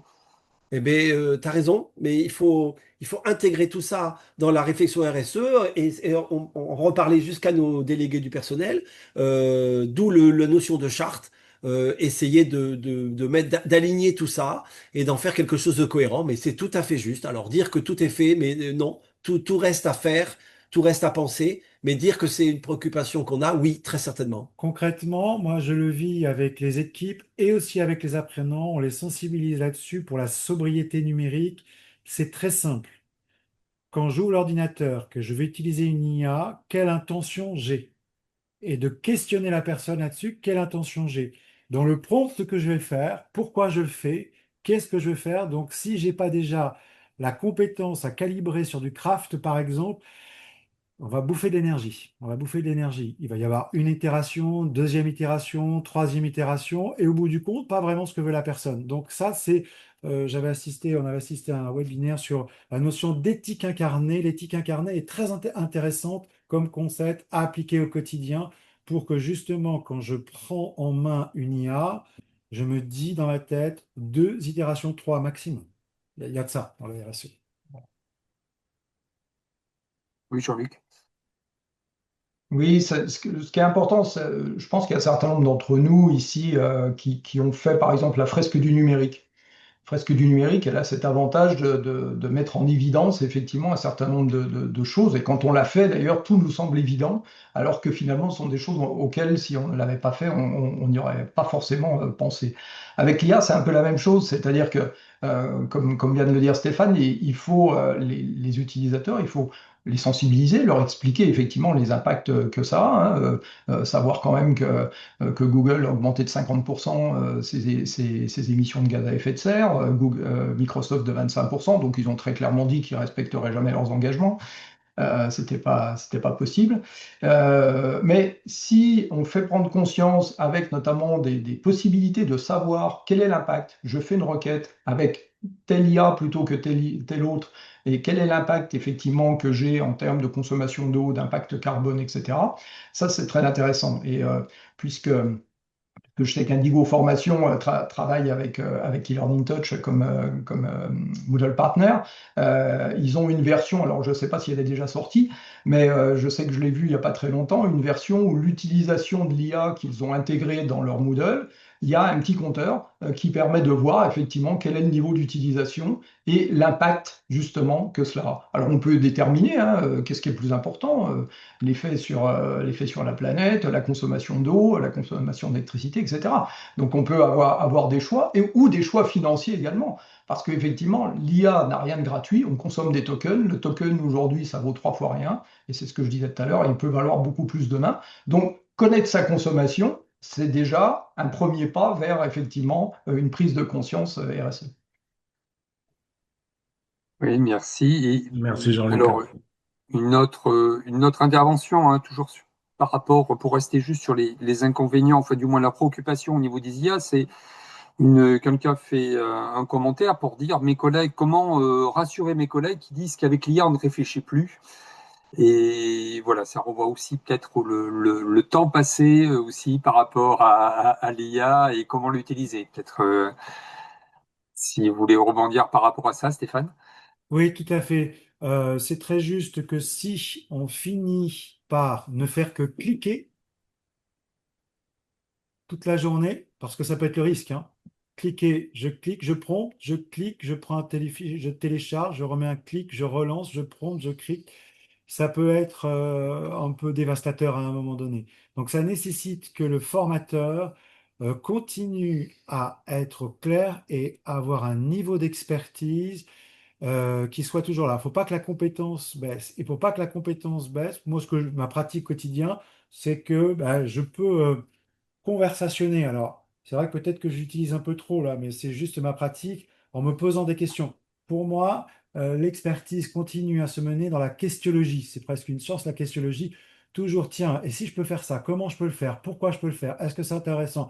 Et après, je peux faire mes propres recherches. Je suis pas toujours obligé d'aller chercher l'IA, encore une fois, pour le RSE, mais ça nécessite d'avoir un niveau d'expertise qui soit toujours un peu au taquet, parce qu'on le sent, hein, si on présente un diaporama, mais qu'on ne le maîtrise pas vraiment, parce que l'IA peut tirer vers ses propres objectifs, là, ça va être un peu plus compliqué. Donc, non, non, toujours faire les liens, toujours continuer à s'enrichir, toujours apprendre tout seul, toujours, je pense aussi, mon expérience, se cultiver énormément. Continuer à se cultiver énormément pour faire des liens, pour améliorer la qualité des prompts.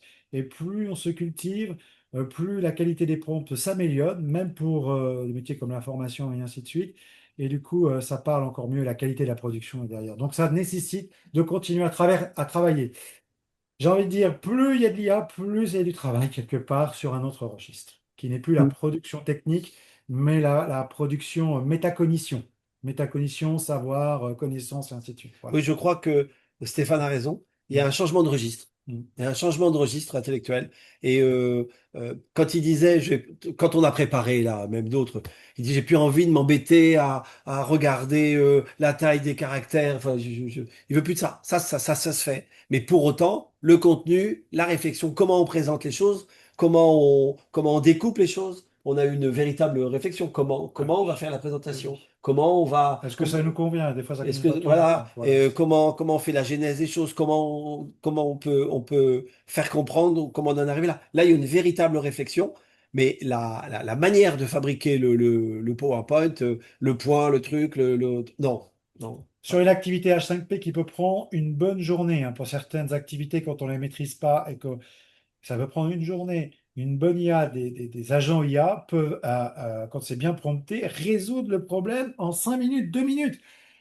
Voilà, après, c'est très bien de savoir faire, mais une fois qu'on sait faire, on passe la main. On passe la main à des assistants. Voilà. Un autre effet intéressant, c'est aussi, Jean-Luc a répondu dans le chat concernant la triche avec l'IA. Et c'est justement, Stéphane, vous disiez justement d'organiser des évaluations, des formations, organiser des quiz, etc. Enfin voilà, et plusieurs organismes de formation professionnelle, vous êtes aussi centre d'examen ou délivrez en tout cas des diplômes ou des certifications. Comment ça se passe quand justement, comment vous vérifiez?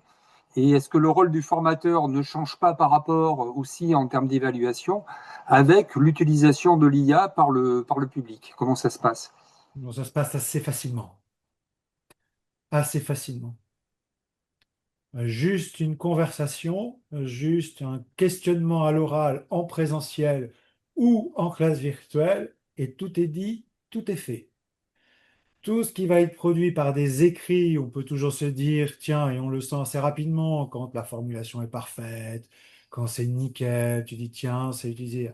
À la rigueur, c'est pas trop le problème. C'est quand la personne doit s'exprimer à l'oral et notamment quand les conditions d'évaluation de la certification imposent des mises en situation et ainsi de suite. Là, la personne est actrice. Et là, ça se voit tout de suite si elle maîtrise son savoir ou pas. Donc, il n'y a pas photo. Sur les écrits professionnels que l'on a, qui sont des dossiers techniques, des supports, la plupart disent qu'elles ont utilisé IA pour mettre en forme leurs pensées, mais est-ce qu'elles sont capables d'en parler à l'oral, de soutenir à l'oral? Si c'est le cas, moi, ça ne me pose aucun souci. Si c'est pas le cas, ça me pose beaucoup de problèmes. Donc, ça veut dire que l'apprentissage n'est pas fait. Donc voilà, c'est assez simple en fait de vérifier réellement l'acquisition des compétences. S'il n'y a pas du tout de lien, et c'est là peut-être le piège, si c'est full distanciel, sans aucun contact, et s'il n'y a pas d'interaction avec le formateur, là ça peut être le Oui, piège. mais les examens se font sur place. Mais les examens souvent nécessitent quand même une présentation orale. Enfin, très Voilà. concrètement, on a des cohortes de personnes qui sont en full présentiel, enfin, pour full présentiel, et des gens qui sont en distanciel. Alors, nous, le distanciel chez nous, soyons clairs, les gens font, il y a des classes virtuelles, ils viennent de temps en temps à Indigo parce que c'est encore un autre problème. Géographiquement, les gens qui sont en distanciel sont jamais très loin. Enfin, Ouais. c'est autre chose, ça. Classe virtuelle, Stéphane les coach au moins une fois par semaine en Mm. visio, voilà, on les laisse pas à l'abandon. Et c'est aussi une manière de pas laisser les grandes plateformes nationales, voire internationales, prendre le marché. Hein, je veux dire, faut essayer de se Donc là, dès positionner. qu'on les met en mise en situation sur des situations professionnelles, il n'y a pas photo. Et, Là, c'est soit et, tu as acquis la compétence, soit tu l'as pas et acquis. on a des résultats tout aussi bons, voire même légèrement meilleurs. Avec les gens qui ont été formés en distanciel, parce que maintenant on a un recul d'un peu plus d'un Oui, an. oui, c'est équivalent, voire parfois même surprenant, parce que c'est toute la question, en fait, sur des métiers de la relation notamment, mais il suffit que les mises en situation professionnelles soient bien calibrées, et l'IA m'a permis de calibrer beaucoup mieux, encore une fois, les situations professionnelles d'apprentissage, de savoir-faire, et pas que de la connaissance, eh bien, ça calibre directement. Et de toute façon, dans le Mm. cadre d'une certification, il y a des entretiens à l'oral et ils sont allés Mm. en stage sur les terrains comme les autres. Donc, ça pose pas de problème. Oui. Si on n'est que sur du contenu de formation, en effet, on ne sait pas si c'est une IA qui a répondu au quiz, mais moi, quelque part, j'en ai rien à faire. C'est pas ça le problème. C'est vérifier au moment, au pied du mur, si la personne a la compétence ou pas. Si elle a la compétence, il n'y a aucun souci. Et si elle a utilisé beaucoup l'IA, des fois, pour l'aider à structurer ou apprendre, il n'y a aucun problème. En tout cas, on précise, et là, il faut qu'on le fasse avec la charte IA, c'est ce qu'on a précisé. euh, Exercice où l'IA est autorisée, exercice où l'IA est fortement conseillé, et exercice où l'IA est interdit. Voilà, il y a ça aussi. Et de Et toute ça, façon, il face à faut un bien jury l'estampiller. professionnel, Il faut bien l'estampiller parce que sinon, c'est un poil trop facile, même dans l'évaluation formative. Après, c'est. Mais je trouve que sérieusement, les personnes qu'on accompagne ici dans la formation qualifiante sont assez consciencieuses. Donc voilà. Après, c'est question de soi avec soi-même. Voilà. Merci Stéphane. Eh bien, la transition se fait complètement naturellement avec maintenant le rôle du référent IA et cette certification qui tourne autour. Et tout à l'heure, j'ai aussi vu passer des questions autour de la Il y avait des certification. questions. Voilà. Donc, Bon, Jean-Luc va pouvoir apporter les éléments maintenant. Jean-Luc, on te laisse la parole. ouais, c'est presque un teaser qu'a fait Stéphane et Danick tout à l'heure, mais il y a eu beaucoup de choses Ça n'a pas été effectivement répété avec l'IA, je tiens à le dire. ça n'a pas été répété. Et ce qui a même faut quand même dire que les invitations, enfin l'invitation de Cap Métier auprès d'Adigo Formation et auprès de Stratis, c'était avant de savoir que nous connaissions et que finalement nous avions des relations entre organismes de formation et stagiaires avec Stéphane. Tout à fait. C'était d'autant plus intéressant et puis ça nous permet de faire de la continuité. Donc, alors, oui, j'ai pris, vous allez dire, elle ressemble à rien cette photo, mais parce que j'étais au fond de la salle et donc déjà, c'est arrivé à faire net. En fait, ça m'a semblé intéressant de vous montrer ça. C'est une des diapos qu'a présenté l'OPCO Atlas lors de la journée professionnelle d'ENOA, suite à une enquête en fait qu'ils ont menée, enfin une étude, hein, c'est plus qu'une enquête, c'est une étude effectivement qu'ils ont menée. Et ils sont arrivés à un certain nombre effectivement de conclusions, et vous le voyez sur effectivement là, cette diapo sur les besoins en compétences sur les 3 prochaines années. Et bon, moi, ça m'a conforté dans les positions et les orientations que nous avons prises parce que ce qui ressort, c'est, comme vous le voyez, la nécessité d'une culture IA, que ce soit sur les usages sobres et responsables, on en parlait à l'instant, sur les outils, sur l'exigence de sensibilisation et sur effectivement une culture sur le cadre juridique également et éthique de tout ça. Donc ça, c'est effectivement un besoin important. Le second, c'est sur les compétences transversales et notamment la conduite du changement, parce que, je dirais, on l'évoquait juste avant cette réunion, aujourd'hui, moi, je trouve très très intéressant le retour effectivement de Stéphane et d'Annick là-dessus, sur la mise en place d'une charte. C'est une condition, on va parler un peu mathématique, hein, c'est une condition indispensable, mais ce n'est pas forcément la seule condition suffisante. C'est-à-dire qu'au-delà de la charte, c'est pas parce qu'on a établi la charte que tout va changer et qu'on aura des bons usages. Il faut effectivement accompagner ces usages, et les compétences transversales qui sont définies ici vont très clairement dans ce sens-là. Il y a une forte montée effectivement en demande sur ces compétences-là. Et puis les profils spécialisés, alors ce qui est assez particulier si vous lisez un petit peu, hein, il y a beaucoup de termes anglais en l'occurrence, des data scientists, bon, des architectes, là ça va encore. Mais on est très sur des formations techniques. Et quand on voit qu'il y a 1336 offres d'ingénieurs IA qui a été référencées en 2024, jusqu'à présent, ces formations étaient essentiellement, enfin sont jusqu'à présent des formations techniques. Et c'est valable également pour les formations de plus courte durée, et notamment des formations certifiantes. Et du coup, je viens à celle que nous avons, construite, qui a été où on a même à partir du même référentiel de certification, notamment nous, c'est pas notre métier de déposer des certifications auprès de France Compétences, et donc on s'est appuyé sur une certification existante, la RS 6891. La plupart des organismes de formation, si j'ai envie de dire presque la majorité hormis nous, enfin la totalité hormis nous, sont effectivement sur des formations plutôt orientées production, plutôt technique, j'ai envie de dire, maîtrise de l'outil, maîtrise des IA.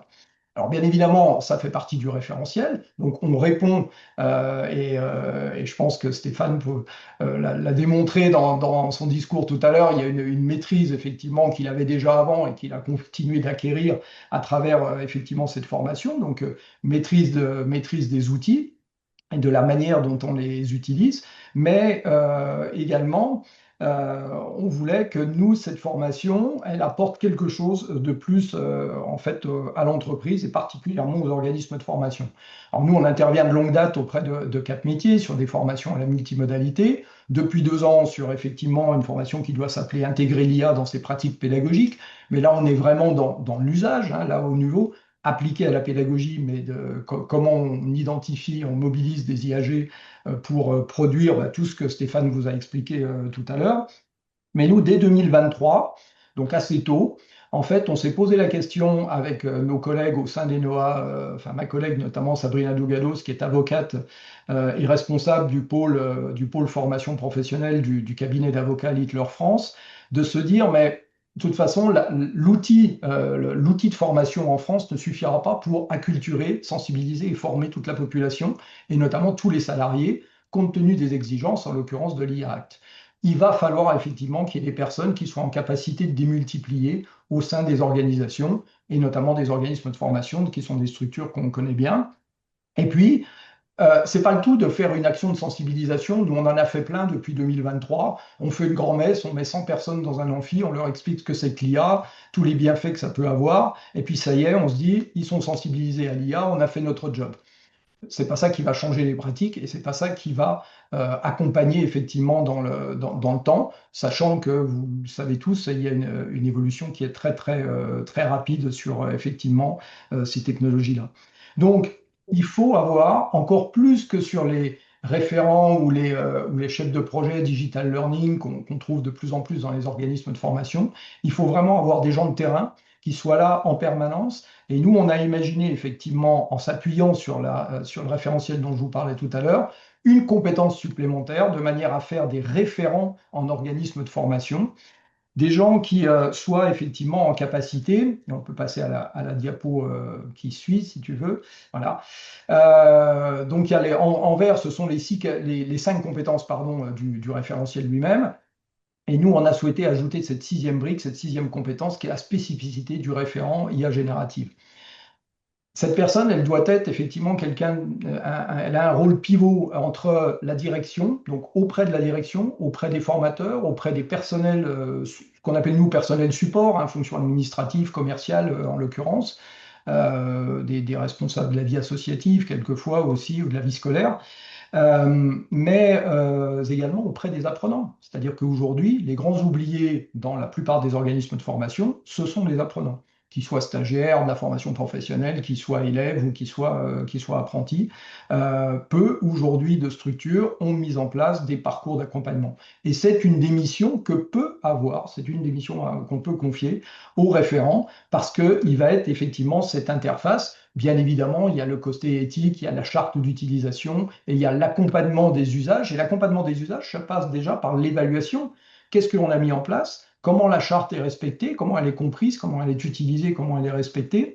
Et puis, comment on fait évoluer effectivement tout ça et comment on continue d'accompagner dans le temps à partir des outils, à partir des formations, à partir d'ateliers que l'on a mis en œuvre. Donc nous, cette formation certifiante, elle est un petit peu, non pas l'aboutissement, mais elle arrive dans un endroit, un moment particulier dans le parcours que l'on a construit, nous, depuis 4 ans. Et il y a cette brique dont on parlait tout à l'heure, intégrer l'IA dans les pratiques pédagogiques. Je vois que quelqu'un l'a suivi dans le chat, qui a un grand succès, hein, on peut le dire, Christophe et enfin, au niveau de Cap Métier, vous le voyez bien, parce que je me suis entretenu ce matin avec notre formateur Guillaume, et il me disait qu'il y avait 45 préinscrits pour 15 places hein, pour la prochaine. Donc ça nous donne une petite idée quand même de la demande. Donc la demande est soutenue, là il n'y a pas d'ambiguïté. Mais on organise, nous, des conférences, on organise des ateliers, des journées, des demi-journées de formation. Et puis on s'est dit, il faut avoir quelque chose qui permette de reconnaître effectivement le rôle particulier que doit avoir cette personne qui est un petit peu en charge justement des usages de l'IA au sein de la structure. Et donc c'est ce qui nous a poussé à aller, nous, en l'occurrence, vers la certification. Et donc on l'a construite avec le cabinet Littler France. Donc où là, vous avez vraiment des avocates, en l'occurrence, puisque ce sont des dames, des avocates spécialisées qui interviennent, Sabrina Dougados ou une de ses collaboratrices, en l'occurrence Justine Millier, qui effectivement ont les dernières informations et sont vraiment au cœur effectivement de ce qui se passe sur le plan réglementaire et donc apporte toutes les compétences et toutes les informations. Je sais que c'est un module assez soutenu, assez dense, hein, parce que il y a beaucoup de choses à commander et ce sont des choses qui là aussi évoluent avec le temps. On a eu, nous, cette réflexion et de se dire, on n'a pas forcément besoin d'avoir des super prompteurs. Moi, des formations au prompting, bon, soit il faut connaître le prompting, mais je ne suis pas sûr qu'être un super prompteur, ce soit ce dont un organisme de formation demain ait besoin ou dont un formateur lui-même a besoin de devenir un super prompteur. Et dans ces journées professionnelles des NOAA, il y a 2 semaines, là, nous avions été présente la directrice Learning et Développement du groupe Alliance. Et sa réflexion, c'était de dire, dans une entreprise, on n'a pas besoin, ils utilisaient le terme d'ambassadeur comme chez Indigo, mais à l'échelle d'un groupe comme Alliance, ils disaient, on n'a pas besoin d'ambassadeurs geeks, mais on a besoin de pilotes et on a besoin d'accompagnateurs surtout, pas forcément des super geeks, comme on l'a connu il y a une vingtaine d'années, parce que si vous étiez dans le monde déjà de la formation il y a une vingtaine d'années, bah, celui qui maîtrisait le mieux le numérique, il était un petit peu ostracisé quand même, hein, c'était un peu quand même le geek de service, et puis il avait souvent beaucoup de mal à essaimer ses connaissances. Donc c'est pour ça que nous, on a souhaité qu'il y ait une dimension différente, qui bien évidemment passe par la connaissance des outils les mieux adaptés, mais c'est cette connaissance et cette maîtrise des outils, ça sert pour nous de fil conducteur finalement à, on va dire, ce point final qui est de construire cette fonction. Alors c'est vrai que dans les 1336 formations qui étaient listées tout à l'heure, il ne peut pas y avoir la fonction référent IA parce qu'aujourd'hui, elle est en train de se fabriquer, cette fonction. Stéphane a été dans le premier groupe qui a participé, qui a démarré au mois de janvier, et c'est une fonction qui aujourd'hui n'existe pas, comme n'existait pas il y a 10 ans la fonction de référent numérique en organisme de formation. C'est une fonction qu'on avait, nous, dont on avait participé à la création également en région Normandie à l'époque. Et aujourd'hui, un référent numérique ou un digital learning manager, appelez-le comme vous voulez, ben, on sait qu'il a sa place effectivement dans une entreprise et dans un organisme de formation. Et ben, on est persuadé, nous, que le référent IA, il a également sa place, surtout sa place pour accompagner l'ensemble des équipes. Donc voilà un petit peu, je pense répondre, enfin je ne sais pas si à travers ça je réponds à toute, on peut peut-être passer à la diapo suivante qui reprend en partie effectivement ce que je viens de dire, parce qu'effectivement ça a des bénéfices pour la personne elle-même qui se forme à titre individuel et qui obtient une reconnaissance à travers la certification. Ça a des bénéfices pour l'organisme de formation, ça a des bénéfices aussi pour les clients et pour voir les donneurs d'ordre qui voient qu'il y a effectivement un cadre qui est donné et qu'il y a des moyens qui sont mis en œuvre dans l'organisme de formation aussi pour déployer l'IA, aussi bien pour le personnel que pour les apprenants qui vont être accueillis. Et puis effectivement, nous on y voit quand même une dimension stratégique parce que on accompagne les équipes, on sécurise les usages. Stéphane le disait tout à l'heure, beaucoup de choses passent par la veille. C'est beaucoup de veille technologique réglementaire. Et puis c'est faire effectivement beaucoup d'informations et de travailler aussi en collaboration en interne et avec d'autres personnes à l'extérieur. Voilà. Et juste pour terminer, c'est une formation qui existe en mixte, présentiel, distanciel. Et c'est une formation qui existe également 100% à distance, qui est bien évidemment accessible via le CPF. On pourrait tout à fait envisager de délocaliser en Nouvelle-Aquitaine. On l'a fait à Rouen, on a une session à Rouen qui démarre fin août. On pourrait tout à fait imaginer une session mixte, et pourquoi pas chez Indigo par exemple. Merci Jean-Luc pour cette présentation. Donc, nous arrivons à la fin de ce webinaire. Je ne sais pas, est-ce qu'il y a quelques questions complémentaires, peut-être Christophe? Alors, est-ce qu'on a On le a déjà temps? dépassé un tout petit peu un tout petit peu le temps. S'il y a une ou deux questions Alors, pour finir. une dernière question. Il y avait une précision donc pour Jean-Luc concernant la formation IA. Est-ce qu'il y a une formation spécifique de référent IA dans les métiers de la santé? Alors, on est en train de la construire. Parce on est en train de travailler de façon très proche avec un organisme de formation qui se spécialise sur les métiers effectivement du sanitaire et social. Et en fait, la différence avec d'autres entreprises, ce sont les cas d'usage. Effectivement, c'est travailler sur des cas d'usage qui soient au plus proche on va dire des pratiques et des utilisations, du coup, et des usages ensuite des personnes qui vont être amenées à être accompagnées par le référent. C'est surtout à ce niveau-là. 80%, j'ai envie de dire, au moins 80% de la formation est complètement transversale. On peut l'imaginer de manière complètement transversale, mais l'idée, c'est effectivement aussi de l'adapter pour avoir des cas d'usage qui soient au plus proche effectivement des métiers. On le fait déjà pour certaines entreprises, pas pour la formation référent, mais sur des formations plus courtes, où on intervient en entreprise industrielle ou autre. On a actuellement dans la session 100% distance qui se déroule en ce moment, une personne qui vient d'une entreprise de distribution de peinture, qui est formatrice en interne dans son entreprise, mais qui vient d'un métier, enfin, d'un secteur professionnel qui n'est pas du tout celui de la formation. Merci. Merci Jean-Luc. Je ne pense pas qu'il y ait d'autres questions. Disons que le temps, oui, je pense que c'est terminé. On a dépassé le temps et peut-être libérer les personnes qui suivent et les intervenants. Tout à fait. Merci, merci à vous. Merci Danick, merci Merci. Stéphane, merci Jean-Luc pour vos Merci à témoignages, vous. vos apports qui ont éclairé et apporté beaucoup d'éléments qui ont intéressé les personnes qui étaient connectées avec nous. Merci à vous tous et à vous toutes de nous avoir suivis. Et donc le replay sera disponible d'ici quelques jours sur notre chaîne YouTube dans la playlist de Parcours Pro. Je vous remercie beaucoup et nous vous disons à bientôt pour un prochain webinaire à Camétier ou pour une formation, une rencontre dans nos locaux. Merci à vous. Merci pour votre invité. Au revoir.